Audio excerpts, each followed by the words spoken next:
Ok, bonjour et bienvenue sur notre chaîne. Aujourd'hui, dans cette vidéo, tu vas apprendre à donner la forme trigonométrique des nombres complexes. Donc, reste jusqu'à la fin de la vidéo pour ne rien manquer. On commence donc rapidement avec l'exercice. Donner la forme trigonométrique des nombres complexes suivants. Nous commençons avec le premier nombre complexe qui est z1 est égal à 1 plus i.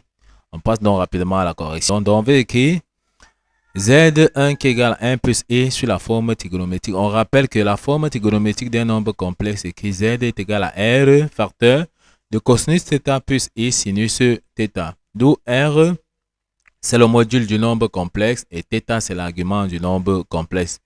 Donc, on rappelle que un nombre complexe, sa forme algébrique, c'est z est égal à a plus b. Et on comprend que z1 est sur la forme algébrique. C'est que si on veut trouver son module, ça sera donc, on appelle encore le module de z, et si on appelait r, ça sera égal à racine carrée de a au carré plus b au carré, tel que a c'est la partie réelle du nombre complexe et b c'est la partie imaginaire du nombre complexe, c'est-à-dire b est collé près de i. Comme nous avons dit, la forme trigonométrique du nombre complexe z c'est r facteur de cosinus θ plus i sinus θ. Maintenant, comment on trouve l'argument θ?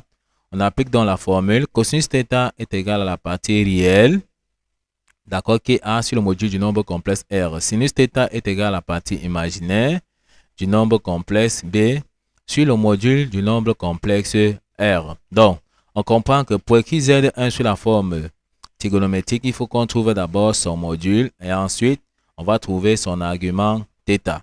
Donc, on identifie déjà ici comme Z1 sur la forme algébrique. Quelle est donc sa partie réelle? Quelle est sa partie imaginaire? On comprend que la partie réelle A de ce nombre complexe ici, on va dire que c'est 1. Donc, la partie réelle, c'est 1. Et la partie imaginaire, c'est le nombre qui est collé près de i. On voit que le nombre qui est collé près de i ici, on voit que c'est tout simplement donc 1. Donc, b qui est la partie imaginaire du nombre complexe, ici, c'est égal à 1. Une fois qu'on connaît a, on connaît b, c'est-à-dire qu'on peut calculer le module du nombre complexe en appliquant dans la formule. On va donc dire que le module du nombre complexe z1 qu'on a appelé r sera donc égal à racine carrée de a. On a vu que a c'est 1 et b c'est 1. Donc, on applique la formule a carré. Donc, ça fait 1 au carré plus b au carré, c'est-à-dire plus 1 au carré. On sait que 1 au carré c'est 1. 1 au carré c'est 1. Donc, ceci sera encore égal à racine carrée de 1 plus 1.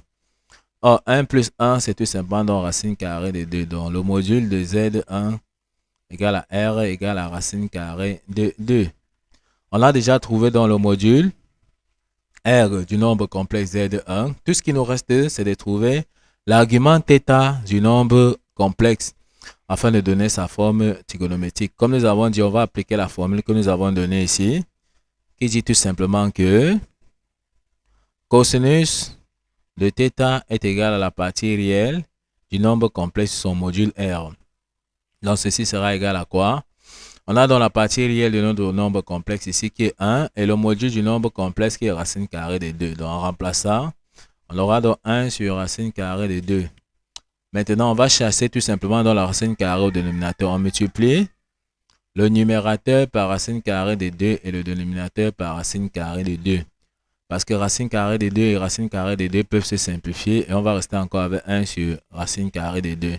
Donc, on multiplie les dénominateurs. Racine carrée de 2 fois racine carrée de 2, ça nous donne 2. Donc, au dénominateur, on a donc 2. Et on multiplie les numérateurs. 1 fois racine carrée de 2, ça nous donne tout simplement donc racine carrée de 2. Donc, le cosinus de θ vaut racine carrée de 2 sur 2. De la même façon, on calcule donc le sinus de θ, c'est égal à la partie imaginaire b sur le module du nombre complexe r. Ceci sera égal à quoi? On a vu que la partie imaginaire b c'est 1 et le module toujours c'est racine carrée de 2. On aura donc 1 sur racine carrée de 2 comme tout à l'heure. En chassant dans la racine carrée au dénominateur, on aboutit toujours à racine carrée de 2 sur 2. Donc, on comprend bien que le sinus de θ vaut racine carrée de 2 sur 2. Le cosinus de θ vaut racine carrée de 2 sur 2. On va se poser la question à savoir, quelle est l'angle dont le cosinus vaut racine carrée de 2 sur 2 et le sinus vaut racine carrée de 2 sur 2. On va donc chercher tout simplement dans cet angle-là. On trace donc rapidement un petit cercle trigonométrique. On trace l'axe des cosinus. On trace l'axe des sinus.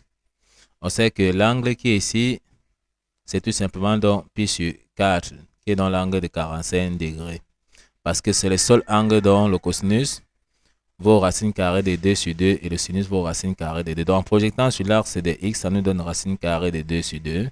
En projectant sur l'axe des sinus, ça nous donne encore racine carrée de 2. Dans l'angle dont le cosinus vaut racine carrée de 2 sur 2 et le sinus vaut racine carrée de 2 sur 2, c'est l'angle pi sur 4. Donc θ, qui est l'argument du nombre complexe qu'on cherchait ici, c'est tout simplement donc pi sur 4. On connaît donc θ qui est pi sur 4. On connaît donc R qui est donc racine carrée de 2. Ça veut dire qu'on peut dire ici la forme trigonométrique de notre nombre complexe Z1. Donc on peut donc dire que